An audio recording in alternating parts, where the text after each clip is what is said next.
que je vais vous donner comme astuce ici peut aussi vous servir bien souvent pour tout ce qui est couture de tissus extensibles ou les tissus qui sont, j'appelle ça les capricieux, donc les tissus capricieux, ceux qui bougent beaucoup et qui ne sont pas toujours faciles à manipuler. Donc il y a des astuces que vous pouvez utiliser pour ces autres tissus-là aussi. Donc ici, nous avons notre maille, fine maille de laine, un jersey de laine. Alors, première règle, toujours en couture, on repère les lisières, donc les bords usinés du tissu, finalement ce qui était vertical dans le métier à tisser.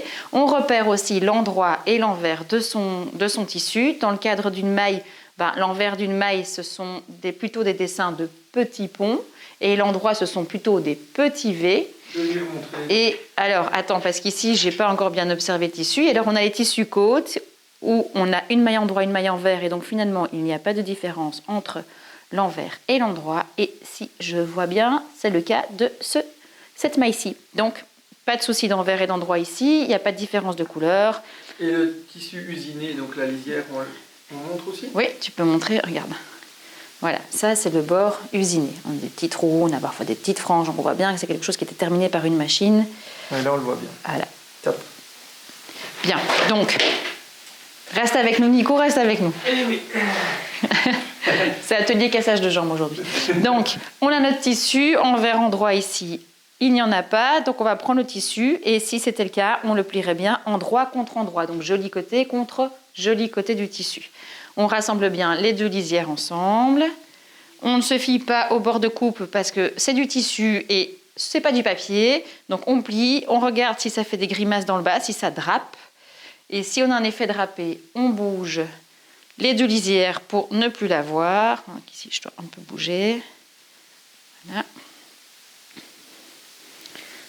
Ok, et quand c'est fait, on va poser notre tissu sur la table. Alors, on a plusieurs petites astuces. La première, c'est que vous pouvez vous servir du bord droit de la table ou éventuellement, vous prenez une grande règle, comme ça, si vous avez une table ovale ou ronde, et donc vous posez la règle sur votre table ou vous utilisez le bord droit de la table et vous vous fiez à ce bord pour venir mettre la lisière de manière régulière contre le bord de la table. Ok. Voilà, ça c'est la première chose à faire. Vous pouvez aussi, si ça peut vous aider, utiliser du masking tape. J'ai pas bien défait mon tissu ici. Voilà. Vous pouvez aussi utiliser du masking tape pour mettre des petits morceaux. Vous coupez des petits morceaux de masking tape et vous pouvez éventuellement les coller vos lisières près du bord droit ou de votre règle pour être bien régulier. Donc vous mettez plusieurs petits morceaux de masking tape, on fait ça, on se dit ok, là je suis à une distance régulière, hop, je vais mettre un deuxième petit tape et on avance comme ça. L'idée c'est de ne pas tirer sur le tissu, pas de mettre de traction sur le tissu. Moi je ne vais pas utiliser ça, j'en ai pas besoin, mais comme ça vous avez vu la petite astuce. Alors, malheureusement nous ici, c'est pas une vraie table de travail de couture, donc elle est un peu trop étroite, mais je bouge, hop, voilà. Donc mon tissu est bien à plat sur ma table, plié endroit contre endroit, lisière contre lisière. Je suis prête à venir mettre une pièce de patron. Alors, les pièces de patron, ici on a, on dirait, un petit patron de vêtements, d'accord? Donc, devant, dos, manche. Vérifiez bien ce qui doit être mis sur le pli comme d'habitude. Donc, on ne change rien, mais faites bien attention, dans le cadre d'une maille, à placer vos pièces dans le droit fil. Donc, le droit fil d'une manche, il est comme ça. Eh bien, je vais bien respecter le droit fil de la manche avec le droit fil du tissu. De toute façon, c'est une règle pour tous les tissus. Mais ici, c'est d'autant plus important que les mailles sont extensibles, particulièrement dans le sens de la largeur, et qu'on va profiter de ça dans le cadre de vêtements qui sont un peu plus ajustés, comme on pourrait l'avoir pour un t-shirt à manches longues, une robe un peu moulante, etc. Donc, il ne faut pas se tromper de sens pour ne pas se retrouver avec l'extensibilité dans le sens vertical de la manche, alors qu'on voudrait pouvoir être à l'aise avec son biceps dans la manche ou ses hanches pour une robe par exemple. Donc ça, deuxième chose à laquelle faire attention. Alors, ensuite, pour épingler dans de la maille, on peut se permettre de mettre un peu plus d'épingles quand on épingle son patron. Donc si je voulais épingler mon devant, je fais comme n'importe quel autre tissu, je commence par épingler le pli. Hop. On ne soulève pas le tissu. Donc on ne fait pas ça. On ne fait pas ça. On ne met pas sa main en dessous pour venir épingler. On laisse le tissu bien à plat dans son élasticité naturelle. On ne le tire pas non plus. On ne va pas faire ça et fixer le patron comme ça, parce que comme vous voyez, en fait, on déforme la pièce de patron. Donc, on laisse bien le tissu aller naturellement. On se met simplement contre le pli et on épingle son patron sans soulever le tissu. D'accord? Donc, on peut, je disais, pour des mailles, se permettre de mettre un peu plus d'épingles que ce qu'on va faire habituellement. Voilà.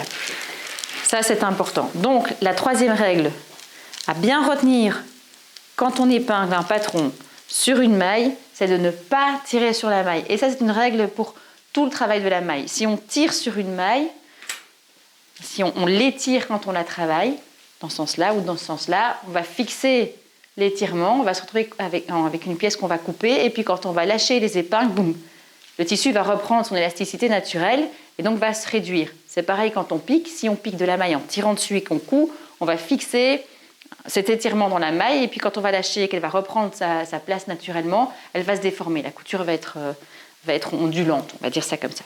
Ok, donc, règle, on ne tire pas dessus quand on épingle. J'enlève des épingles trop vite. Alors, quatrième étape, c'est de tracer sur votre maille. Alors, les mailles et les tissus capricieux sont tendres, sont un peu mousse, les salés, il y a une souplesse, et donc c'est pas toujours facile de dessiner dessus de manière très précise, surtout si on a un outil de dessin qui est dur. Donc, il vaut mieux préférer les outils qui sont tendres. Dans les outils tendres, vous pouvez avoir des crayons créés, mais avec une mine bien tendre, pas avec une mine dure, comme pour des crayons conventionnels, les mines de plomb. Vous pouvez utiliser des craies de tailleur, selon vos goûts. Je ne sais pas, on entendra peut-être mes chaussures. Je vais me mettre aux chaussettes. C'est moi qui vais approcher finalement. Donc les crayons. Donc des crayons, mais tendres. On peut utiliser des craies de tailleur. On peut utiliser des marqueurs. Et vous pouvez aussi utiliser des anciens savons que vous avez usés et qui sont plats. Alors, la seule chose avec les savons, c'est qu'ils vont disparaître quand vous allez passer votre fer à repasser pour continuer le travail. Et les craies, c'est très volatile. Et donc, au plus vous allez manipuler vos pièces de tissu, au plus la craie va disparaître. Donc, vous n'allez pas avoir des traits qui vont rester hyper visibles tout le long de vos étapes de couture. Donc, ça dépend ce que vous avez besoin, ça dépend aussi de vos affinités avec les outils. Donc, prenons l'exemple ici. Admettons que je travaille avec le crayon craie. Vous pouvez, pour dessiner sur de la maille, faire des petits traits. Donc, n'essayez pas, par exemple, de tracer toute cette ligne-ci en une fois. Parce que vous allez prendre le tissu, vous allez pousser dessus, vous voyez ce qui se passe, je pousse le tissu, je pousse le tissu, je pousse le tissu, je fais crac, crac, crac, crac, crac, crac, et je décale la ligne. Donc, ça à éviter. Il vaut mieux faire des petits traits. Vous voyez que moi, je tiens mon tissu avec mon doigt, et je fais un petit trait. Et j'avance comme ça. Autre système qui fonctionne assez bien, c'est d'utiliser votre règle, justement. Ça marche pour les lignes droites. Donc, vous allez poser votre règle sur votre patron, sans rien bouger, là, comme ça. Hop, bien le long du papier. Et vous allez pousser sur votre règle qui va finalement fixer tout votre tissu dans cette zone-là. Et donc, vous pouvez venir faire vos petits traits, comme ça, au fur et à mesure. Et voilà. Si je n'ai pas épinglé, je triche un peu, mais c'est pour vous montrer. On peut avoir une ligne bien nette comme ça. Bien sûr, vous choisissez la couleur de votre outil en fonction de la couleur de votre tissu. Ok, donc là, on a a priori tracé sur notre maille. Maintenant, il faut couper les différentes pièces de patron, les pièces de tissu. Donc, pour couper, on a deux solutions. Option 1, on prend des ciseaux. Dans ce cas-là, il faut de nouveau éviter de soulever le tissu de la table. Donc, vous travaillez avec les tissus bien contre la table et vous avancez doucement comme ça. D'accord ? Option 2, et c'est quand même l'option la plus facile pour les mailles, c'est le cutter rotatif. Donc, un cutter rotatif, il y a des recharges pour changer les lames quand les lames sont trop usées, et un tapis autocicatrisant, donc un tapis de découpe. Ça va, il faut évidemment bien protéger votre table avec ce tapis. Et puis là, vous pouvez travailler hop, hard, soft. Bon, c'est pas grave, de toute façon, je ne vais pas vraiment couper dans le tissu moi aujourd'hui. Mais de nouveau, par exemple, je voudrais rajouter les marges de couture ici. Eh bien, je rajoute mon centimètre de marge de couture. Je ne vais pas couper, mais donc, et vous passez avec votre roulette en suivant comme ça hop, vos marges de couture et vous bougez votre règle au besoin et vous coupez comme ça. Ça vous évite de devoir soulever le tissu. Le tissu garde bien son élasticité naturelle, il reste bien posé tranquillement sur la table et donc vous ne risquez absolument pas de le déformer en le coupant parce que vous n'allez pas tirer dessus et vous allez avoir une ligne bien nette. Vous n'aurez pas tous ces effets qu'on peut avoir de petites dents quand on coupe avec des ciseaux où chaque à-coup de ciseaux va laisser une marque dans la coupe. Ici, c'est hyper net, c'est hyper fluide. Donc ça, c'est quand même très, très, très pratique. Et de nouveau, pas seulement pour les mailles, pour couper tous les textiles. Moi, je coupe tout avec ma roulette, ma règle on va dire de patchwork et le tapis autocicatrisant. Alors, nouvelle étape quand on coud, c'est entoiler le tissu. Donc, selon les projets que vous allez faire, il sera peut-être nécessaire d'entoiler une partie ou l'autre du vêtement ou de l'accessoire que vous pensez coudre. Alors, les entoilages qui sont les super entoilages pour les mailles, c'est la famille des DS. On vous en a déjà parlé. Je les cherche ici. Je mettrai un lien en commentaire. Alors ici, on a un DS. Je mettrai un lien. Oui, on mettra le lien vers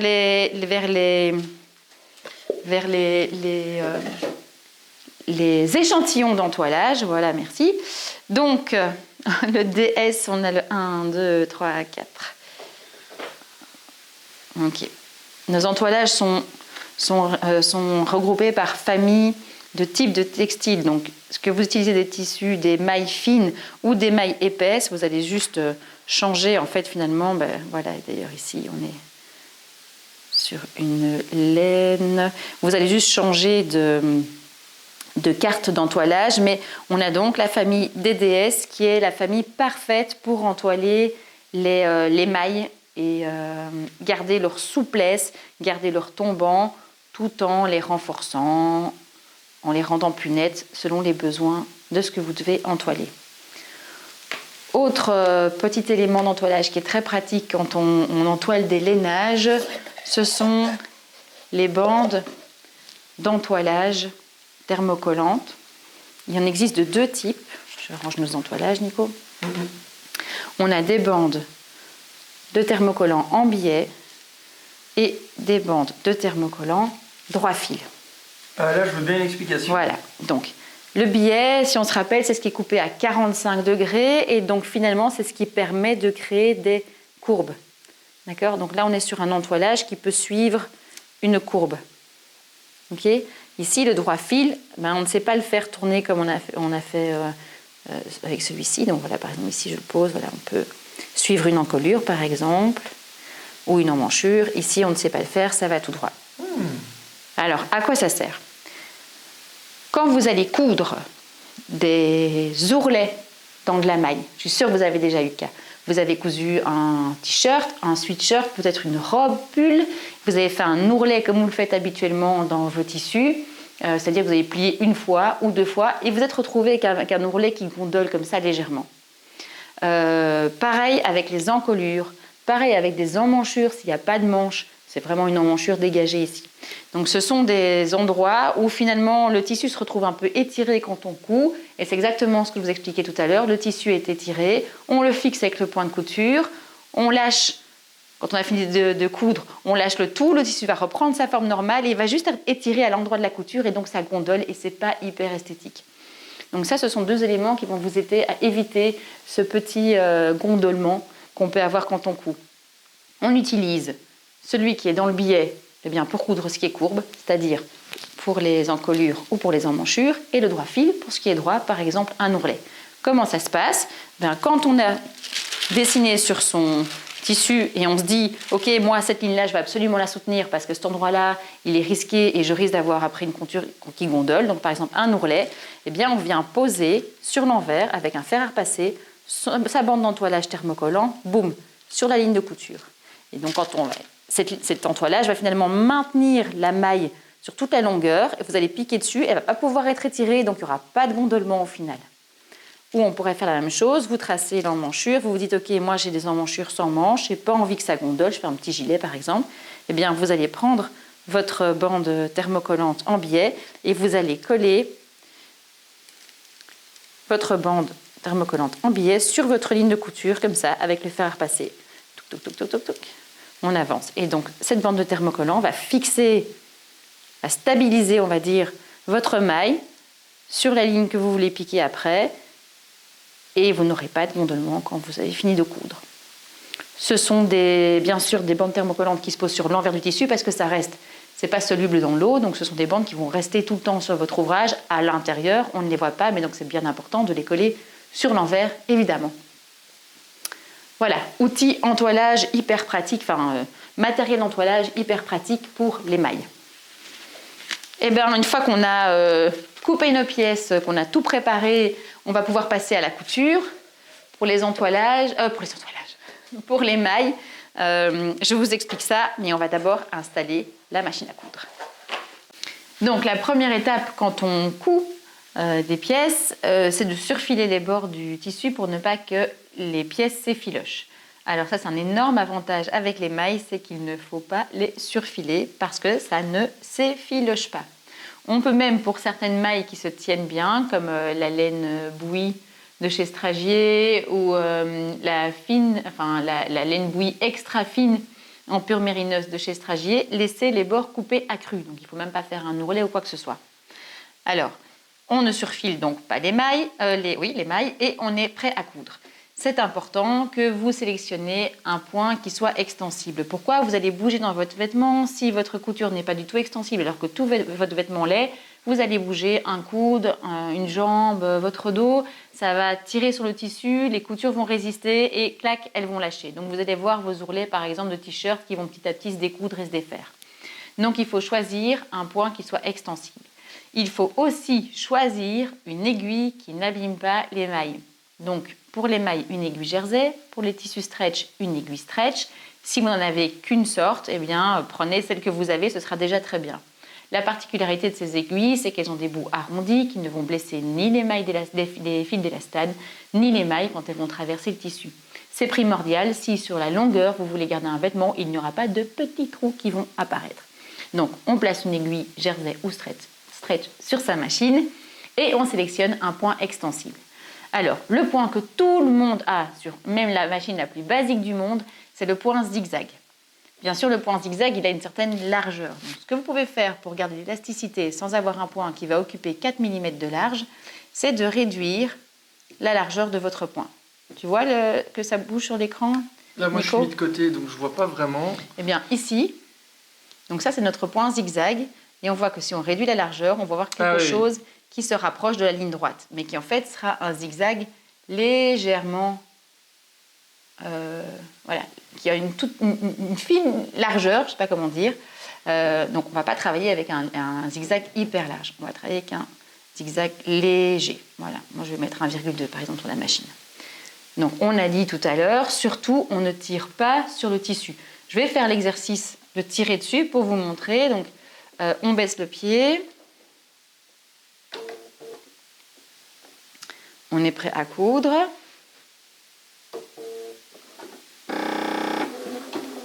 Voilà, donc on fait le zigzag, on ne tire pas, on laisse le tissu aller à son propre rythme. Si je tire sur le tissu et que je couds, je le retiens ici. Voilà, je vais lâcher, je vais remonter le pied. Hop. Excuse-moi Nico, je vais aller couper le fil. Bien, voilà qu'est-ce que j'ai exactement ce que je ne veux pas avoir, c'est-à-dire ma couture qui gondole. Ça va? Donc il faut vraiment éviter de tirer sur le tissu quand vous le piquez, sinon vous fixez une extensibilité qui n'est pas celle du tissu naturellement et c'est très très laid. Donc on peut utiliser ce point zigzag qui est étroit. Vous avez aussi d'autres points extensibles sur votre machine, certainement, mais là ça dépend, par exemple celui-ci est extensible, ça dépend tellement des machines que là je vous conseille vraiment d'utiliser votre mode d'emploi ou de le télécharger et vérifiez bien quels sont les points extensibles qui font partie des points proposés par votre machine et quels sont les conseils qui sont celles du fabricant. Je recommence. Et quels sont les conseils qui sont ceux du fabricant. Vous sélectionnerez comme ça le bon point extensible pour le bon type de maille que vous avez, fine, moyenne, épaisse, etc. Eh bien voilà, je pense qu'on a fini. Et tu montres pas la couture normale? Ah bah tu l'as vu, je fais toute une couture normale? Ouais. Il ne faut pas aller trop vite, on va tranquillement. T'as le temps, hein, Nico? Ouais. Toi qui as des bonnes idées, vas-y, tu as fait de la couture. Tiens, et en même temps, donc du coup, une double aiguille, j'ai vu ça. Ah oui, c'est bien que tu en parles. Alors les doubles aiguilles, ah j'en ai pas là, c'est dommage. Donc, mais vous en trouverez sur notre site. Nico, fais apparaître les doubles aiguilles sur la vidéo. Donc, les doubles aiguilles, ce sont deux aiguilles côte à côte, mais qui sont reliées au même pied, à la même base, qui se fixe sur la machine. Alors, qu'est-ce que ça crée? Deux coutures droites, côté endroit du tissu et côté envers. Donc, du côté du fil de canette, ça fait un point zigzag. Donc, c'est une espèce de couture qui ressemble à celle qu'on aurait avec une surjeteuse, mais qu'on peut avoir avec une machine à coudre. Et effectivement, ce sont des coutures qui restent extensibles. Donc, vous pouvez tout à fait utiliser les aiguilles doubles pour finir des encolures, par exemple, ou des ourlets sur une maille. Donc, hop, je relève, je coupe. Et voilà, on a ici notre couture. Vous voyez, celle-ci, elle gondole. Je ne sais pas si tu le vois bien avec la caméra. Oui, j'allais dire si tu recules, parce que là, c'est... voilà, pour le... Sorry. Ok, donc... Ça, c'est la couture qu'on a fait tantôt en tirant dessus. Vous voyez qu'il y a des espèces de grimaces. Et ça, c'est celle que je viens de faire maintenant sans tirer dessus. Et donc là, le tissu reste bien droit. Parfait. Ben, merci pour toutes ces explications. Ah, mais il y a un petit bonus. Il y a encore une chose que je ne vous ai pas expliquée. C'est comment faire des boutonnières dans des mailles. Mais on a déjà fait une vidéo sur le sujet avec Nico. Donc, je vous invite, si vous voulez réaliser des boutonnières dans des mailles et qu'elles ne gondolent pas, un peu à la mode de ce que je vous ai montré ici avec la couture quand on tire dessus, eh bien, allez voir notre autre vidéo. On mettra le lien en dessous, Nico? Oui, je vais mettre le lien. On mettra le lien en dessous. Allez voir notre autre vidéo pour apprendre à faire des boutonnières dans des mailles sans qu'elles ne gondolent. Il y a une petite astuce en utilisant le pied à coudre des boutonnières. Voilà, alors on espère que vous avez appris plein de choses, que vous vous sentez un peu plus à l'aise pour travailler les mailles, vous avez un peu plus de pistes techniques pour aborder ce type de textile. En tout cas, essayez, c'est pas aussi effrayant que ça peut en avoir l'air au début. Si vous commencez à coudre, si ce sont vos premières coutures en maille, essayez de trouver une maille qui a un peu de stabilité. Je pense par exemple à de la maille Milano. Là, ce sont des mailles qui se tiennent bien, qui sont un peu serrées et donc elles ne sont pas du tout capricieuses. On évite peut-être pour l'instant les jerseys hyper fins en viscose qui vont être plus compliqués à travailler. Et faites-vous la main en essayant d'appliquer les astuces qu'on vous a montrées aujourd'hui et petit à petit, vous allez voir, vous serez hyper à l'aise, vous pourrez vous coudre tous les t-shirts, sweatshirts, robes, pulls que vous aurez envie. Donc, vous pouvez nous laisser un petit mot en dessous si vous avez envie, si vous avez aimé, vous savez, partagez, commentez, abonnez-vous et on vous dit à bientôt pour une nouvelle vidéo. On ne sait pas encore sur quoi. Surprise. Merci en tout cas, Tia, pour toutes les explications. Mais de rien, j'espère que ça vous a aidé. Merci. À bientôt. Bye bye.